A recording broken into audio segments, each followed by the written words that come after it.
to Pickleball Addiction. Today I'm pleased to welcome Truc and Bastian to the podcast. Welcome, guys. Hi. Thank you. Yes. Hi. So, you guys are both employees at Joola. Yes, Be right. really good to hear a little bit, from each of you about like what you do at Joola and what your roles are. Yeah, I'm Truc, 38 years old, so I'm not for the 50 plus group so far, but soon. 30, 38, yeah, 38. Working for Joola since 3 years, starting with table tennis, marketing table tennis, and since we have pickleball in our assortment, I'm also responsible for pickleball in Europe, and yeah, but do a lot of things, not just pickleball, also table tennis, a lot of stuff, organizing all events, doing online marketing, offline marketing with a small team here, and yeah, that's the main job from my side here. Yeah, I should say that you're based out of Germany, right? I didn't kind of mention that, but you're based out of Yes, Germany right. and you kind of Yeah, look after Europe in general. yes, right. So our office is in Siebeldingen. It's a really tiny village in Germany, southwest in Germany, close to Karlsruhe. Maybe some of the guys know Karlsruhe. Next biggest city is Frankfurt. It's around an hour from here. And this office is here since, I don't know, 40 years. So Joola is actually it's a table tennis company for more than 70 years, founded in 1952.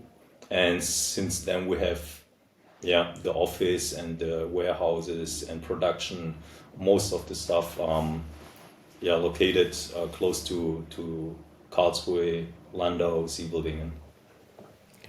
So did you start Yeah. out as a table tennis player first? No, I didn't play table tennis at all. Just in free time with friends, Yeah. but I don't have any racket sport background. So I played soccer, I don't know, 20 years, and that's it. Okay. Interestingly enough, I had the very same question mark when I met Doki for the first time. I assumed he played table tennis very well, actually, too. It's And he told me no. just because I'm an Asian guy. No, You said it. yeah, no, I didn't play table tennis at all. So yeah, just here since I started working here, I played a bit. Sometimes I use the table tennis robot Oh yeah. to drill a bit, but that's it. Yeah. Okay. That's already pretty hardcore using the robot. Yeah. Okay, Basti. I'm Basti. I just started for Yola over a month ago in October, but the history with Yola goes back a little more. I guess over almost a year ago, I approached Duki as a player only back in the days and said, "Hey, this is me, this is us. I would be interested to play for Yola or with Yola." And ever since then, I guess we are playing for Yola, Felix, my partner, and I. And yeah, I guess this spring, summer, we got talking, and now I'm officially with Team Yola full time. My only worry at the job is pickleball. I don't get distracted by table tennis or other like topics. I'm really thinking pickleball only, and I hope to help Toki or Yola as much as I can with my maybe experience or yeah from as a player or yeah contacts or anything else that I can assist with. And I guess we haven't figured out a full day-to-day routine yet, because for us pickleball or like the topic of pickleball is yeah fairly new. But yeah, we get into it, and I guess the tasks are very diverse between talking with players, talking to tournament directors, setting up yeah retail connections. There's multiple things to do and to figure out still, but it's very interesting. And for me, I thought it's a win-win because I've been playing for five years now since I got to know it in Atlanta, and yeah, now I'm back playing for the brand, working with the brand, basically do what I breathe in anyways. So for me, it sounded like a good deal and feels good so far. Okay, so it's a mixed role then. Kind of anything that's kind of pickleball based in Europe, you kind of got your finger in. Yeah, I guess there's no process, nothing established really yet. Some brands are already in Europe, some are not yet. Most of it happens in the US anyways, and we are attached to the American Joola team as well. But still, some things are different and must be handled differently. So that's what we're here for, and I think it's very exciting spot and very exciting time to be working in pickleball because so many things are changing and we can actually establish something and yeah, make our own decisions and create maybe something that's really cool for the sport. Yeah, excellent, excellent. So where do you guys? Well, yeah, where do you guys play pickleball? How many clubs are in Germany, and what's your like local club, and where do you play? Yeah, we have this discussion like almost every day. Where to play? How, where can we go to play? This is one of the biggest issue I think in Germany and also in other countries. So most of the clubs we have around I don't know 70 clubs Yeah. in Germany. That's the clubs are mostly from any badminton clubs are they have another branch for pickleball now, and there are just a couple people playing. So I don't know 20 people, 15 to 20 people mostly, and most of the clubs they play in sports hall, in regular gym halls, sports halls, with all the lines you have for basketball, for soccer, for volleyball, for Yeah, badminton. And this is for me, the most annoying thing we can yeah, have for pickleball because it's not nice. If you have played on some real pickleball courts before, like at English Open, for example, or in US somewhere, and then you come back to Germany and play in the sports hall. This is really, not nice to play. yeah, So my club here is around 40 minutes from here. It's also in the sports hall, and it's the only group close to my hometown. So it's the only opportunity I have to have and go to play. So this is really yeah. yeah, This is a big problem for me, yeah, and yeah. we need to get some proper courts really soon. Yeah, I So think you're, it was last year after the Swedish tournament when we played at perfect conditions in Nyköping, and Felix got home on a Tuesday evening in our gym group. He had like a really soft ball, the gym surface, wobbly nets, and it took him like a minute, and he hit the ball in the net and wanted to quit then and there. He was like, "I'm yeah, done. I'm never playing here again." So yeah, this is really what we're all struggling with, I guess, and we have the same situation in Höchstadt where I started the club and we still play, but it's limited to the court times at first and also to the quality of the court. And as you know, if the surface is a proper hard court tennis surface or something similar, the ball bounces differently and skids like doesn't skid as much, I guess. So a yeah, big difference, and I think it hinders also a little bit the development of pickleball if we don't have it nice and professional. The sooner we get it professional, the better it looks also for beginners. So they are drawn to it. If a beginner walks into a gym and he would see this chaos of lines, he's already in trouble understanding yeah, what the kitchen is and what rules are to follow. And then he sees all those lines and he doesn't even know what's the kitchen line.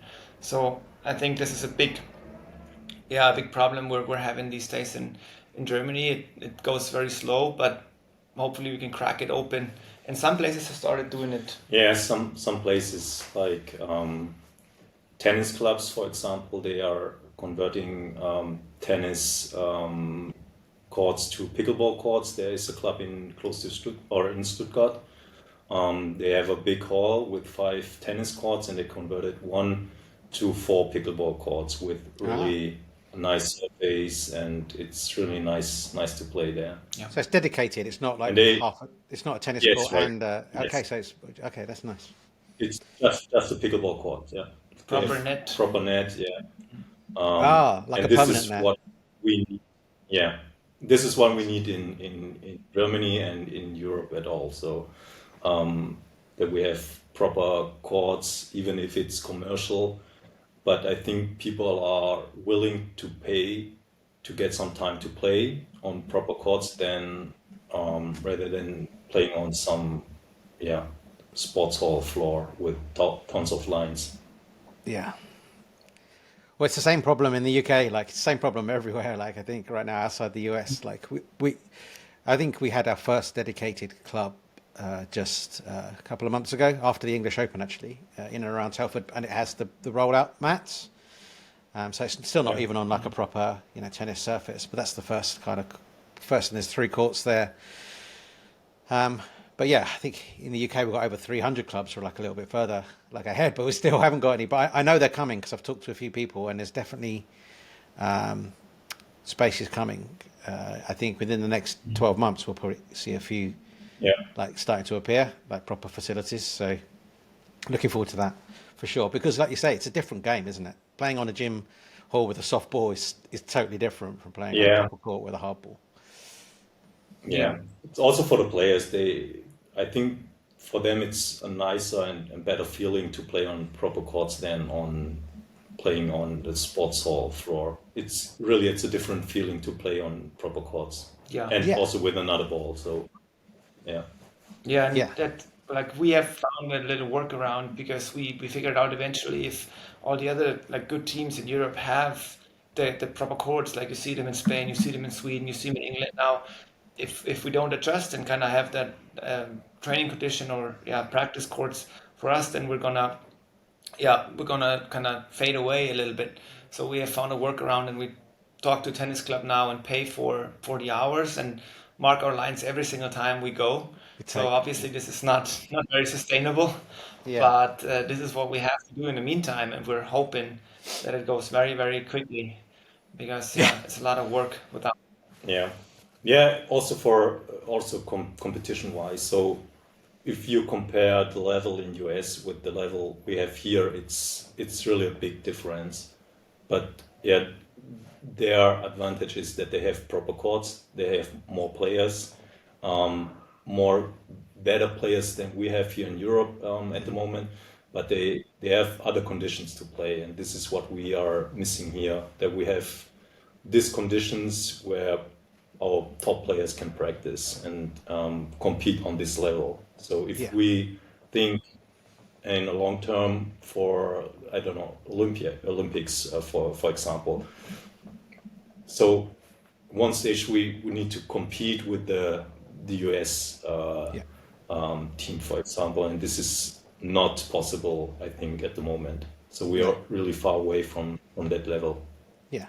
And they have more time to practice as well, right? Because they're like, they're getting paid sponsorships, and they can practice all day, every day. And I stopped working and start playing only now. You have it on tape.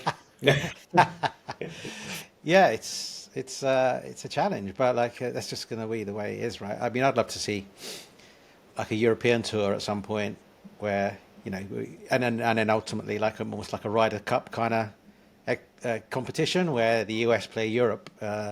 Once a year or whatever in pickleball. That'd be great, I think. I think for now we have to focus on Europe and see how the calendar in Europe works out and kind of align something there, because right now everybody wants to have a piece of the cake and nobody really knows anymore where to go, where to play.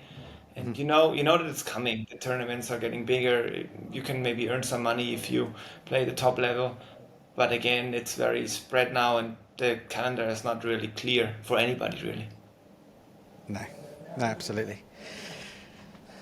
Okay. So what are you guys working on like right now? What's your focus right at this moment in time? Hi, Mark Mars here. I hope you're enjoying the show. This podcast is sponsored in part by the Pickleball Addiction store and newsletter. To support the show, please check out the Pickleball Addiction store at pickleballaddiction.co, where we stock a wide range of paddles, balls, nets and other accessories. Use coupon code POD10, that's POD10, to get 10% off your first purchase. You can also check out the Pickleball Addiction newsletter at pickleballaddiction.news, where we cover the latest news in pickleball from the UK and around the world. Thanks for your support, and now back to the show. So my focus is right now really to set up everything for ISPO. This is the exhibition sports fair in Munich, end of November. We will also showcase all our pickleball products there. So we don't have any or all products in the European assortment like we have in US, but we want to show the people on this exhibition what we have, all our products. So we also show, I don't know, for example, the new Hyperion C2 pedals. We don't have them here right now and yet. But all these things and also some other pedals we don't have here, we don't carry here. So we want to show our whole assortment and show the world what products we have. All equipment, all pedals, all balls, also the new Helios ball. We want to show, we don't have them here as well, but they are on the way. Yeah, this is my main project right now, and the other one is to organize or co-organize, help the organizer to set up the European finals. It's a tournament in mid of December in St. Anton in Austria. Okay. Where the best European players are coming to compete each other. Okay. Yeah, this is. How big is that? How many biggest players? How many players are at that Austrian tournament? I think it's hard to tell at this point because we just opened up the signups. But what we can tell is that there's like top 40 players coming. I think English people are not coming because of Premier League match day. But besides that, a lot of players got invited to play, really. So it's going to be exciting. It's going to be 6 proper courts. It's going to be like 3 days of really high-level pickleball in Europe. And I think it's something to look forward to, for sure. Okay. And is that a tournament that's organised by Joola, is it? We're a sponsor. Organizer, so the tournament is organized by Pickleball Global and this Pro Pickleball from Switzerland and Austria. He's our dealer in Switzerland and Austria and is co-organizer with Pickleball Global. Yeah. Okay. And it's really, imagine 6 proper courts and like an event center up on the mountains where there's snow around. Yeah. I think it's going to be amazing. If you and also for the players, even if you come as an intermediate player, I think it's going to be really cool days and a good experience to play on proper courts. As we said earlier, this is a big step to not settle for gym floor in big tournaments, but go and invest a little bit. We bring over the pickle rolls so that you have a proper playing experience. I think it changes the game entirely. Great. So you're going to have a rollout surface as well there. Excellent. So yeah, Basti, so you're you're working on your game as well. I don't know what we describe it, like semi-pro in Germany, or considering you have to work as well. What does an ordinary week look like for you? Like, how do you kind of fit in, you're drilling and improving your game, like with a full-time job? Well, I always tell people that, I started very early and Felix and we were riding the wave from early on, and now we try to just keep with it. And as I mentioned earlier, sometimes we have to adjust and take a little extra step, a little extra investment to have the same conditions and to stay with it.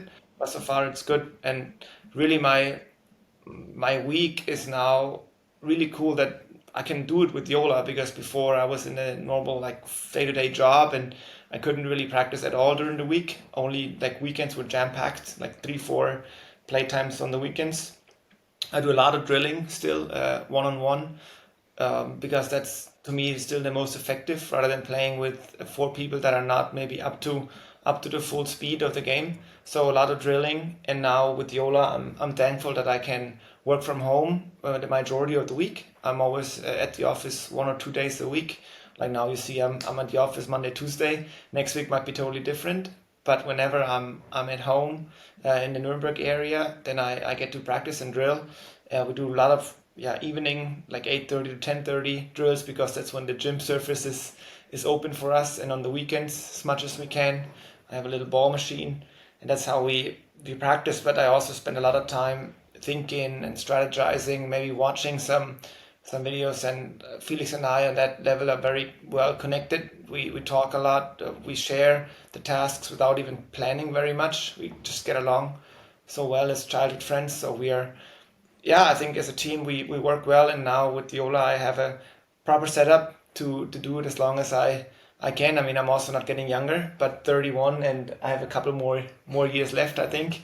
So that's going to be fun, and I really enjoy, let's say, the ride, and see how it grows, how the prize money grows, how people get younger and better, and the game gets faster, and also the brands now get interested in. I mean, when I started a year ago with Joola, we were the first ones, I think, to start with Joola, right? Yeah. We were the very first ones, and now, we get more and more requests. People are interested. People want to have, a partnership or free things, or you can tell that the excitement about the sport is just growing, and I'm happy to be part of it. I'm happy to be, let's say at the top, and I can look a little bit what's on the horizon. And also I'm happy to get invited to the tournament December. I'm happy to travel to see a little bit of the world, meet really cool people. I mean, in the let's say top 50, people know each other very well, and there's mostly friends and really good connections. It's still a very friendly sport, even at the top level. So I just enjoy it is like it is. And again, being a semi-pro, what you called it earlier, I think helps for Joola, helps the sport, and at the end helps me as well. Yeah. Do you have any ambitions to play any of the US tours at any point? If they would invite me or pay for it, then definitely yes. I'm always curious to challenge them, but the trip over there is very costly, and you have to plan a lot for it. We played a little bit in August as Team Joola Germany, Felix, I, and Truc for a couple of days, and we saw that we can hang with the 5-0, so a little stronger even. We can play with them. And we can also at English Open we could play with the next gen APP players. That's okay, but still I would love to see how we really stick up in a let's say 5-0 or even open tournament. I know that some other European players have done it. I think Freddie and Louis, the beginning of this year, they did it and they were doing okay. So I would love to see it for us, and I'd love to see it, let's say, more regularly, so we can plan ahead, and have some time to prepare, rather than just trying a random tournament. Kind of ties into what you said earlier. It would be fun to have like a, let's say, Riders Cup or some big cup, Europe against America, but it needs somebody who puts money in or who's invested in it. It doesn't happen, without anything. Yeah. Okay. So, I mean, you said there's 70 clubs ish in Germany right now. I mean, what's the growth been like over the last 12 months or so, 12, 24 months? Have you seen, is that a lot more clubs have come, and you expecting that going forward? Difficult to say. I think since last year it's not growing that much. Okay. This is what I see. So I think it's not growing that much, and the clubs, they don't have more members than before. So I'm not sure about that. It's difficult to figure out and find out how fast the clubs and how many people are start playing pickleball. It's difficult to see here in Germany. I hope it will. There's another push in the next couple, 1 or 2 years, that more and more people are getting aware of pickleball and want to play pickleball. But it's difficult with the environment we have here in Germany. Yeah. Okay, that's interesting. Yeah. Yeah. A lot of the times I feel like the club leaders, their first steps are very easy and obviously very natural for people to play. Badminton field, you have the lines already, you play. But after a while, you notice there's a breaking point. Either now I invest a lot, or like change something or move or grow or hire somebody who gives practice, or I keep it the way it is. And so far most of the clubs just kept it at the ceiling they have, and it's what Tuki said, like 20-30 people maybe, not very high level and in a gym surface. So that's where most clubs are kind of limited for now, and it needs a little more professional venues. I think this is the key point, that we need to set up some more professional courts, professional environment, that people who are really competitive are or have the opportunity to practice on that level. So I think for most people in the clubs here, it's fine for them to play on this surface and in the sports hall, and they are just playing for fun. But if we want to grow and have some real competition, then we need some other direction, and need to do some improvements on the professionality for pickleball here. Yeah, I think that's very similar to where we're at. I mean, the club I play at has 4 courts, and they get enough people to fill 4 courts like each time, and that's it. So they've got no desires to expand beyond that. Like this, they almost don't want to, because it's too many people otherwise. So, it's a very similar situation, I think. And also, it's just like running out of space now for it's 300 clubs, right? Running out of available badminton courts that are able to be rented and are not being used, like, in the evenings for some other sport like basketball or football or something else as well. So I think that's the limit at the moment, is kind of we're running out of places that we can have a new club. But on the other hand, it's great to hear that you are running out of courts. So I think we still have plenty of badminton courts here, but we don't have the people who are able to fill all these courts. So I think in UK, the demand is really high for pickleball, and companies are getting aware of pickleball and start thinking about, okay, what can we do to improve the pickleball world in UK. And I think also UK is a step ahead, or for all European countries, they are a step ahead and are also with the English Open, for example, with all this nice roller courts they had. It's completely different what we have here in other countries in Europe. So the most all the big tournaments, German Open, Belgium Open, Spanish Open, they are all playing on sports hall floor, and UK was the first tournament with pickleball courts. So I think for the most part it's still generally people just going for fun, for recreation, but you can tell the competitive play is increasing just by the numbers attending the Opens that want to compete. The fact there was 1,100 this year, which was 450 the year before, just shows that actually there is more people that want to take it seriously, and then and I guess the courts will come now because of that. I think the Nationals was smaller at 650, something along those lines, but that's because they had Pickleball England had a 3-year deal on the event space. So, and this was the 3rd year, and so they probably could have had more players, but they had to fulfill the contract they had for the space. I think the next year the Nationals will probably be bigger than this year for sure. But I don't know what they're going to do about the Open, because they pretty much filled that hall that you guys went to as well in Telford. So it's either going to be more days or try and find a bigger space, but we'll see. Okay, so what countries are you seeing? I guess you've got an overview of of Europe, and I guess you don't really know growth, but I guess you can get an indication through sales, right, of which countries are going faster than others.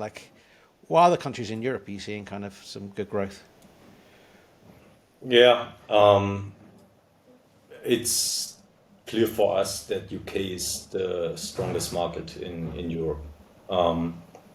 I think also because UK, they have a good connection to the US with APP, what is a big advantage. And yeah, we also can see that the demand and the request for products, for Joola products in UK is really high. I think it's the most further developed country for pickleball in our area here. All other countries, I don't know. It's next one is maybe Spain. Spain is also strong, but yeah, it's not easy to get some sales in Spain because I don't know why. I can't tell you why it's hard for us to step into the market in Spain. I don't know. Right. Maybe because they are stick to their Spanish brands. Uh-huh. I can't tell you. Yeah, Can't tell okay. you. That's interesting. Okay. Yeah, but in general, so all other countries, they are more or less on the same level. It's growing, but really slowly. Yeah, but we need to figure out what the key factor is, or what the trigger is. We need to pull that we can, yeah, do more in all pickleball markets we have right now, and also develop some other countries, also East European countries. It's not that big at the moment. Yeah, Sweden is also a strong country with really good players, and yeah, we need to figure out how we can handle all these other countries except of UK and yeah. This is our main Yeah. market at the moment. Yeah. It's still early days. I mean, it's going to come, right? Probably in a lot of European countries, especially Spain. I mean, they love paddle right there, but it's. Yeah, I was speaking to Luis de Cristobal, who's running the Mediterranean Open in December, and that's at the Rafa Nadal Academy in Mallorca, which is going to be spectacular, I think, because that facility sounds epic. I don't know if you know about it, but they've got like a school, a hospital. They've got like something like 60 odd tennis courts, like 40 outdoor, like 20 clay, number of indoor courts. And they've got yeah, paddle courts, and then they've just built their first pickleball court, but they're building a bunch more before December, I think, for the Mediterranean Open. And I was talking to him, and he said, it's really, really small still, but there's definitely like a little groundswell of stuff happening there.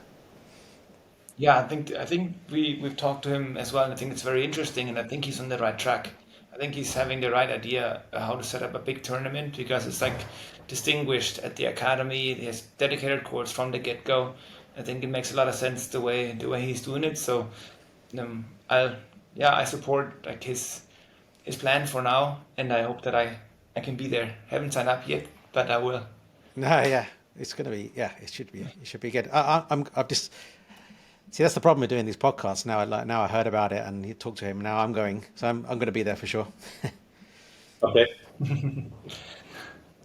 In December, the flights are really cheap though. So like for a return flight in the UK, it was less than £50. So Oh, then I go to you first, Mark, and then I fly over. Sounds cheap, sounds cheaper than that's from right. Yeah. Germany. Why not? Why not? Yeah. Not that cheap, yeah. But I've talked to Louis about this quite a bit over the last like weeks, months, and for some reason flights from London are very cheap across Europe, and in Germany we struggle a little more to get the cheap flights, and yeah, also get a good location to depart from, I guess, because wherever Right. wherever I depart off, I have to go like 2 hours by car or more or less. So it's Oh, not that's very easy, crazy. but Yeah. and I think it can be a really cool tournament. It's not an only one. It's like a series of a couple more, Hmm. hopefully. So yeah, we'll see how it goes. But I think they have a good starting point for now. Yeah. No, it should be fun. It should be fun. Okay. Can you tell us a little bit about like the work that Yola's doing to help grow the sport? Well, yeah. Yeah, well, yeah, I think we can. I mean, So this is Basti's job now. What we can do to. There you go. It's Basti. no, that's fair. That's fair. I mean, I have been talking to a couple of tournament directors over the last like weeks, and also Duki has been very supportive, helping the local or more regional tournaments over the last year. Like we've been in Luxembourg in some German tournaments, and wherever we've been, we also left some traces, whether it be banners or some prizes or some balls, and we really try to share a little bit of the gear that everybody gets proper conditions to play on. And our plan again is also to support the right tournaments, the ones that we believe in, and that people enjoy going to a tournament more rather than going to all of them and not being happy when they come back home. If you go to a tournament, you should be very happy that you spent the money and you went, because for all of us it's expensive to travel. Maybe not for you, but for the rest of us, Mark. So so really we want to support where we can the tournaments, the players. Also, in retail we want to just be here as a brand with proper gear and push as much as we can. I think there's lots to do, and it's not our only task to develop the sport, but obviously it helps. It goes hand in hand. If the sport grows, then we as a brand grow as well. Yeah, for sure. Yeah, we try to do what we can, how we can help from our side, from the Joola side, to get access for, or give people the access to the sport. So like Basti said, with equipment, help them out with equipment, but also in general we need the help of all associations, all the clubs, to push this sport more to the people and more to the market. And we can do what we can with our equipment, that they can start playing and have a first first access to this sport, and they can try it. But I think it's more a group effort we have to do with all associations and clubs and all other people who are involved in the sport. Yeah, totally makes sense. Okay, so you alluded earlier that Joola have released a new paddle and a new ball. Can you tell us a little bit about those? Yeah, sure. We have the ball right behind us. Yeah. You see, first view, dear spectators. Yeah. It's for you.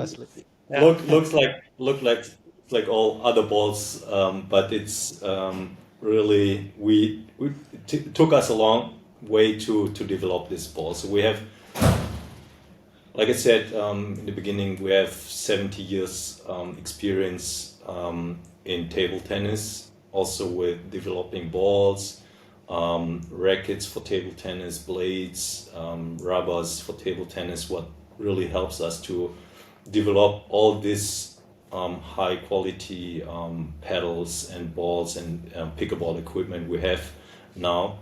And this ball here is one of the nicest engineering product we have, with the, so it's even hard. It's a really hard ball. It's for the hard court, and we played with it in Orlando at the Joola tournament this August, September, and it's really nice to play. So it's really different to the balls we play in regular sports hall. These are regular sports hall balls. They are really soft, and this is really hard and really fast. I think we love to play with this ball. Yeah, when we played in Orlando, it was like the unofficial launch, more or less, right? And we all played with it. The beginners, intermediate, the pros all played with it, and everybody said, "What a great ball! Like it's really, really fun. Hits nicely, it bounces well, it doesn't crack very much, but it cracks, which is also good. If a ball lasts forever, it's also no good, I think. So it's a very, very good experience from the get-go. And as you see, 40 holes. We have a lot of science put into this ball, like the difference or like the space between the balls are calculated with the Fibonacci sphere, which is like very physical term. I don't want to explain much more, but Yeah. it is some science in it. And I'm really excited that it gets out and we can play it. As Duki said, it's mostly for the hard court because I'm sure, I would think, on the gym floor it skids a little bit. But we hopefully have a chance to display it at the end of the year in the tournaments a little bit. And we'll see what people would say. Again, it's not on retail in Europe yet, but we'll have it very soon and hopefully play it in December already in Europe. And then, yeah, it will change a little bit the market of the balls because, so far other brands have the majority of the tournament balls. And with this one, we really hope to challenge it. How does it compare to the Primo ball that you have? Well, this ball is also, it's a little harder. I think it's harder and maybe a little bit heavier. So really the Primo will stay and it's great for indoor play and like normal play. This one is more aggressive, I think. It's harder and heavier. So for me, it's more fun. Yeah, no, that makes sense. Yeah. That makes sense. Okay.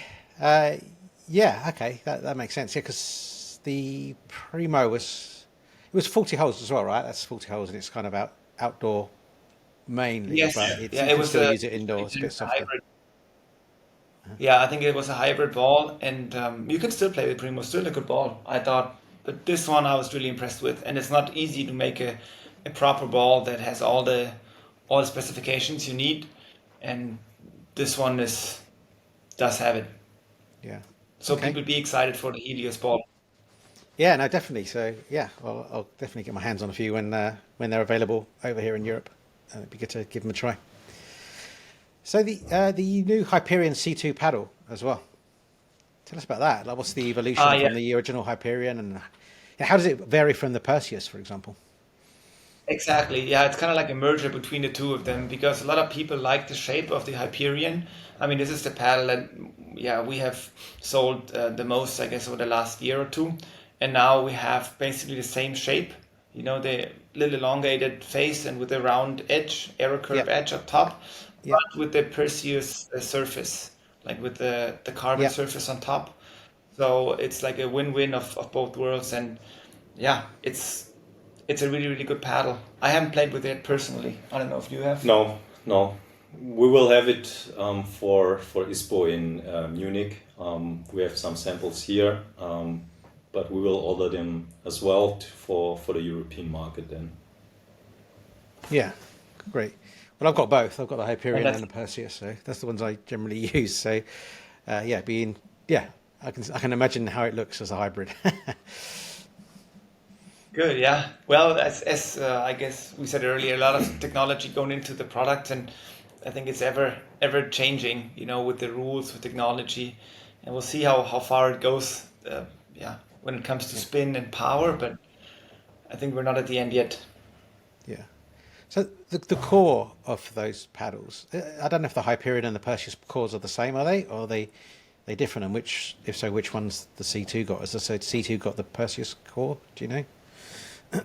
Well, I started to play with the Hyperion like last year, and really I liked it a lot. I was skeptical at first because I don't have a long handle usually. I don't have a longer face. I usually like more the square things because I used to play a little table tennis back in the days. But then I was really happy with the overall performance, in defense or on offense. And for me, the Hyperion still holds up really, really well as an all-round paddle. But I could tell that the surface on the Perseus and Scorpius is a little more aggressive, a little more spin. You can get a little more pop out of the both. And now having this mixture of the two very good worlds, have the kind of like the all-round functionality in the Hyperion combined with the surface now that we have in the next generation paddles, will be fun to see how it works. For me, I think this could be a paddle that I could give anybody and they would do well. Yeah. Besides Duki. Yeah. I'm really excited.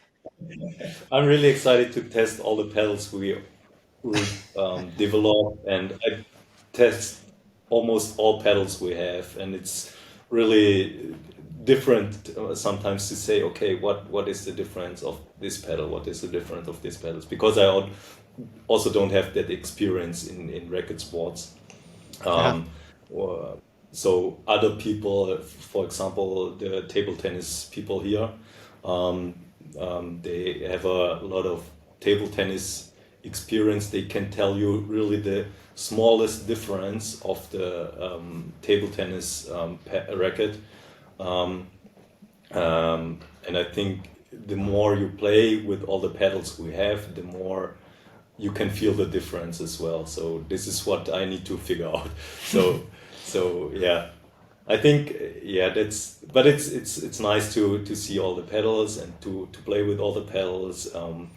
Sometimes for me personally, I switch the pedals too much, so I don't get used to one pedal and then play with this pedal and then the next day with this pedal. It's not the best strategy, I think. You have too many available. Yeah, too many luxury available. problem. Maybe I need to stick to one pedal and then play with it for a couple months.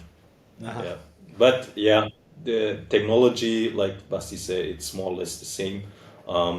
So in all pedals we have this honeycomb core, and for this new Hyperion it goes from the surface from the top up down to the handle. So you have a little bit more or less vibration of the pedal head if you're playing. Yeah. Okay. Makes sense. So what pedal are you using at the moment, Basti? I'll play the Scorpius, the 16. Oh, yeah. Because, as a fitness type player, I don't need a lot of reach, but I have to protect my face and everything that's in front of me. So for me, the square shape works really well. Yeah. Whatever Felix pops up, I have to figure out somehow. So that's a good for me. And I guess, depending on the ball, I think it's interesting that you could also, change a little bit the thickness of the paddle. The softer the ball, the thinner you can use the paddle. So you have the same bounce of the paddle. But if I play or when we play with really hard balls, which is most played at the bigger tournaments, then I stick with the 16. Because in pickleball, to this day, I think precision precision goes over power usually. Yeah. Okay. So this is my choice, and I'm really, really happy with it. Yeah. Excellent. So I have this 16 millimeter, the Hyperion 60 millimeter, Hyperion 14 millimeter.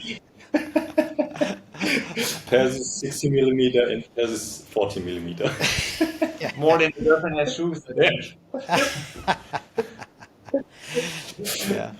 Yeah. Okay. See, I don't want to get drawn into this big mess. I stick with the one and learn that before learning everything and not knowing anything. But I think we need to know our products, so I test all the products. I do play them, but not expensively. Duki always has 5. He's like, which one should I use today? Yeah. Excellent. Okay. So a question I get all the time is, there's a lot of new players coming through, right? So, especially in the UK, right? So you get a lot of people who just started out. They don't know what paddle to buy. And they say, oh, look, I'm just starting, I've played tennis before. Like, which one should I buy? Which paddle should I buy? Because, there's all the ones that we've spoken about now. But then there's a whole bunch more, right? There's 5, 6 more, even of the pro paddles. And then you got the budget paddles. It's kind of overwhelming, right, for people. So what's your response to that question? Well, we actually talked about this a little bit this morning, Duki and I, and very interesting that we had the same idea really right away. As a tennis player, you have a little experience beforehand, and then if the money or the budget is not a problem, then we always recommend to go for an Hyperion type of paddle. Those start at $150 and up, and it makes a lot of sense to go at that price range. You don't need to buy a $240 paddle right away, but if you start with a $60 paddle, then you'll notice after 2-3 weeks that you're already maxed the paddle out and you have to change again, so you end up buying twice. And as I said earlier, Hyperion models are really, really good all round, and you get the longer shape, which is a tennis player what he's used to. So I think an Hyperion starting at between 150 and 200, there's a couple of models still but it's the choice I would give him. Yeah. Okay. That's good. That's kind of similar to what I say as well. So yeah, and for people that just haven't started out at all and just want to, like the essentials paddle's fine for someone on like a real low budget that doesn't really have much racket experience. We kind of, yeah. Or if it's a social play, then an essential works very well too. If you don't care about spin or Yeah. winning, or if you don't care about having a really high quality paddle, then yes. But the essential is a full like solid paddle Yeah. that you just feel like if it's an experienced player, eventually you get to the end of the paddle and then you'll Yeah. have to upgrade. Very quickly. Yeah. And we might have covered a lot of the stuff here, but looking forward, what plans are you able to share that Joola has for Germany or the UK or the rest of Europe? Yeah, I think I mentioned this before. So we want to help to grow the sport in Europe in general. Need to figure out. So it's completely new for us. We started with pickleball here in Europe. It's a year ago.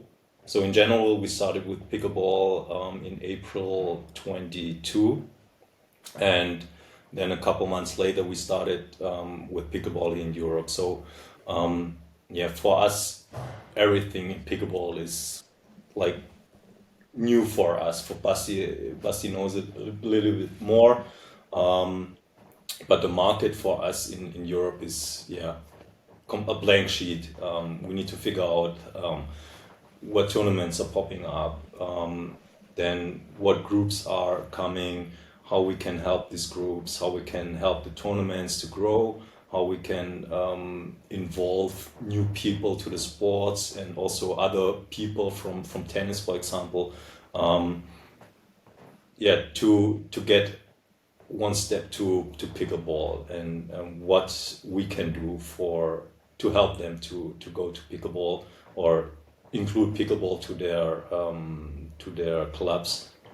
So this is what we need to figure out and how we can help them. So mostly it's sponsoring of equipment with some small prizes for some tournaments. But I'm really positive that we will have some other opportunities in the next couple years. So in the next 1 or 2 years, I think there will be another growth happening in Europe, and then I also think we are in another position to push the sport to this direction we want to go. So to the professional pickleball world.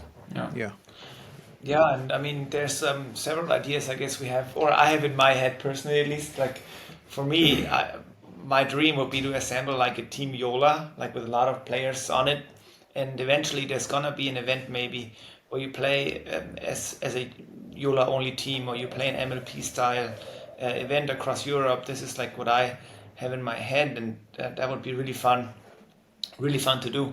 So we're looking. What we can do to spread, I guess, the brand across all levels, players, countries. And there is some things we have in our sleeves, but we can't open them up right now. But you'll know when you see it. Yeah. Okay. Oh well, that's a bit of a teaser. What about is there anything? Sorry, Basti. That was the plan, yeah. Is there anything else you can share, like from Joola worldwide, like that's coming up, future things, not only just Europe, but even from the US, that might be interesting to the audience? Yeah, so there are a lot of things that are happening right now. So we're also working close in Australia with MLP in Australia, for example. This is some tournament like they have in US already. We're sponsoring them. So there's a lot of pickleball going on worldwide. So not just in US. We are helping other tournaments in other countries, in other areas like Australia, in China, in Hong Kong. We start working with a lot of people there and spread this sport there. And I think what I saw is that that some other Asian countries are a little bit faster than we are here in Europe. And yeah, we need to speed up. I think we need to speed up here in Europe a bit to yeah, get in the position we want to be. And yeah, this is what we can like, I don't know, the things what we can do is to help the tournaments here to grow, and what we also do in other countries in Asia or in Australia. So yeah, we are really visible in other countries and want to be in visible in Europe as well. And yeah, our plan is to be, or if not, we are the biggest brand in pickleball already, and want to push this more to the pickleball world as well, to get all the visibility we need to grow the sport. Yeah. Okay. Excellent. And is there any new products coming down the road that you're able to talk about, or not? Yeah, the newest is, like we showed already, is the Helios ball and this Hyperion C2 pedals. I was gonna say, Mark, you're not happy with the ones we showed you? Yeah. Oh no, they're good, right? But like, what's the other ones that we don't like, that we haven't seen yet? That's what I want to know. What's the scoop? Oh. Yeah, we're always working on new products, also on new pedals. We try a lot of pedals. We test a lot of pedals, a lot of different materials. Yeah, but yeah, I think I can't go too deep in this topic because there are a lot of secrets. And but we are always try to produce or develop even better pedals than we have right now. Yeah. One thing I do want to mention now, what I think about it now, is something that's actually relevant for Europe, is the symmetry net we're coming out with in December. It's like new technology for nets, because you know the nets you have to assemble now bar by bar by bar, and they have the middle post up there. And the net, the symmetry net, is gonna be without the middle bar. It has like a tension rod that pushes out the bars with like a bent bar in the middle. Really cool technology, and for me this can change the game for like transportable nets, because it's easier to assemble. The performance is much better for those kind of nets. So this is gonna be a game changer. So let's look out for that one as well in December. And I think it's a fair price point for clubs and for tournaments, so we can eventually get away from the flimsy nets we have right now, because that's one of my pet peeves. The nets, when you hit the dink across the middle and it goes at the bar and up, and you hear the sound, you're like, what is happening? So this is a big thing too. I think it's gonna be in the European store in December. Awesome. Yeah. A lot of those temporary nets, like the ball just creeps over as well when it hits the tape, rather than just exactly. Exactly. So that was due for a change for sure. Excellent. Okay, well, look, I've seen the product, so looking forward to that being available in Europe as well. So aside from Austria, what other events have you got you're planning to attend over the next 6 months or so? Well, it was weird, Mark, because really I felt like after September, October, kind of the calendar is slowing down and everybody's getting ready for Christmas markets and stuff, and then eventually everybody thought, hey, December, why not make a tournament? Yeah. So now suddenly I have an invitational coming up in beginning of December or end of November in Sweden. It's the second go around. Last year it was really fun with only eight competitors, let's say, in each division: 8 singles, 8 men's, 8 women's, and 8 mixed in the event center in Nyköping at Kenneth Darlene's place. Also Joola player, so very good, very handy. And now this year is the second go around, and it's been really fun because it's more like a private community. There haven't been many spectators. It's like, let's say, a really small group of really good players. So I'm looking forward to that. And then we have the Mediterranean Open a week later. And then another week later, there's going to be the tournament in Austria. And then there's Christmas. So December really is jam-packed. And for me, it's an exciting month. I'm looking forward to it. And next year's fully open. I don't think there's much on the map yet. Yeah. Okay. Excellent. Well, thanks for joining us on the Pickleball Addiction podcast. Like, if people want to know more about you and want to follow what you're doing, where's the best for them to go? On Instagram, joolaeurope.pb. There are no posts so far, but we are working on it. We just started this account. Okay. We just started this account. But Instagram, joolaeurope.pb. Excellent. Basti, do you have any personal social accounts or anything? I do, yeah. Basti Grau, PB, I think, as well. But it's also loaded up with Joola stuff, so more or less the same content. No, but feel free to follow me, obviously. Yeah. I'll try to share some video clips and like funny things I see or stuff, really what I feel like is interesting, because Instagram sometimes is very much overloaded with just, long and normal posts. So I really try to be more spontaneous and put something that's funny sometimes. So I think that's cool. The more serious account will be Joola Europe PB, but it's to come. Okay, so Instagram's the best place then. Yeah, I think so. Yeah. Excellent. All right. Well, thanks once again for joining us on the podcast. Really nice talking to you. Really interesting. So well, thanks again, and have a great week. Thank you for having us.